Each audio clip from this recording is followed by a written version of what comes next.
लड्डू गोपाल की कहानी। बाल रूप में श्री कृष्ण की पूजा करने वाले बालक अक्षत परिधि सैनी प्राचीन काल में वृंदावन में एक भक्तिन निवास करती थी, जिसका नाम यशोदा था। वह श्री कृष्ण के परम भक्त थे और उनके घर में एक छोटे से लड्डू गोपाल की मूर्ति थी।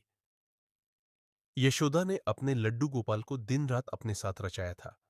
वह कहती थी कि श्री कृष्ण स्वयं अपने घर में स्थित है।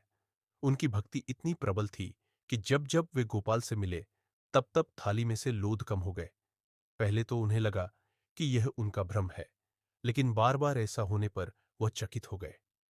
लड्डू गोपाल का चमत्कार एक दिन यशोदा ने सोचा कि वह छिपकर देखेगी कि अंतिम भोग के बाद लोध कहाँ खो गए हैं।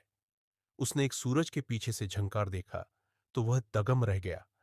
उन्होंने देखा कि लड्डू गोपाल स्वयं छोटे बच्चे के रूप में सजीव हो गए और बड़े आनंद से लोध खा रहे थे। इसके बाद यशोदा ने प्रेम पूर्वक अपने लड्डू गोपाल को गोद में उठा लिया और उनसे कहा, प्रभु, आपने तो मेरी सारी श्रद्धा को सत्य सिद्ध कर दिया। अब मैं आपसे दूर नहीं रह सकती। भक्ति का प्रतिफल श्री कृष्ण ने और कहा, मां, जो भक्त मुझे सात्विक प्रेम से भजता है, मैं उसके साथ सदा रहता हूं। मुझे अपने बेटे के समान प्रेम करता हूं, इसलिए मैं उसे प्यार का स्वीकार करता हूं।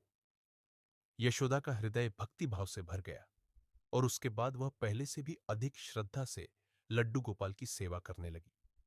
धीरे धीरे इस चमत्कार की कथा पूरे गांव में फैल गई और सबने समझ लिया कि शिष्य प्रेम और भक्ति से सेवा भाव प्रभु को साक्षात प्रकट हो सकता है। सीख।